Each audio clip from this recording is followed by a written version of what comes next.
Hello, welcome. Today we're going to be looking at a very important economics course known as market structures. Market structures. What is a market?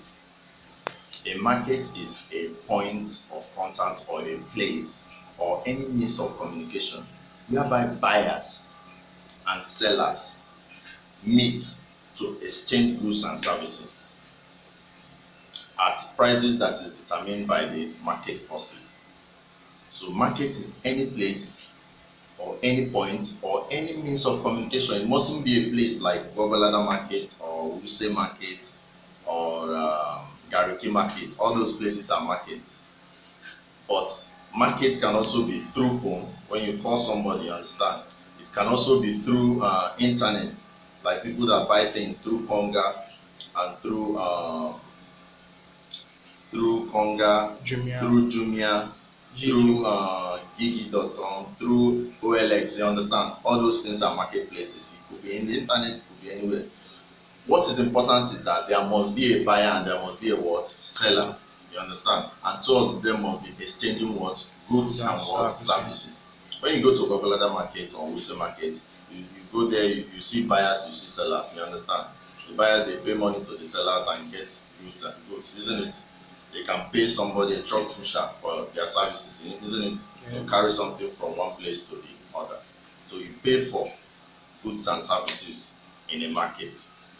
And this market can be classified based on three things. You can classify markets based on the type of commodity that is being sold there.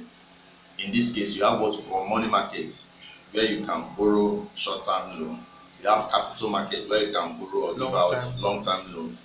You have foreign exchange market, where you can buy currencies.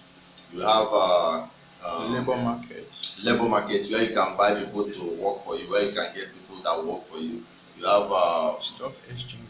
Stock exchange, where you can buy shares.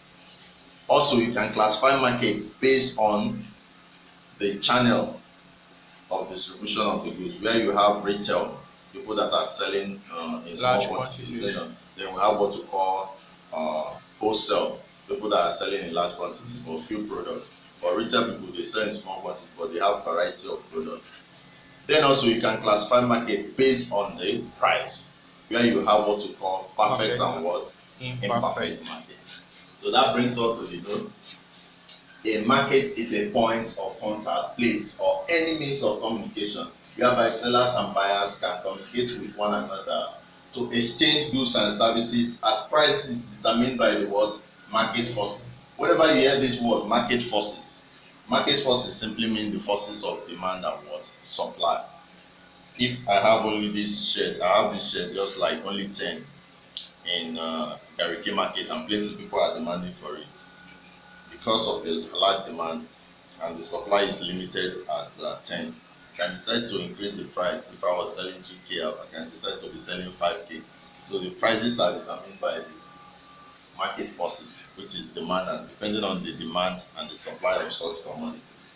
So types of market, you can classify market based on the commodities that is being sold in the market, or based on the channel of distribution, or based on the prices. If you're classifying based on prices, we have perfect and imperfect market.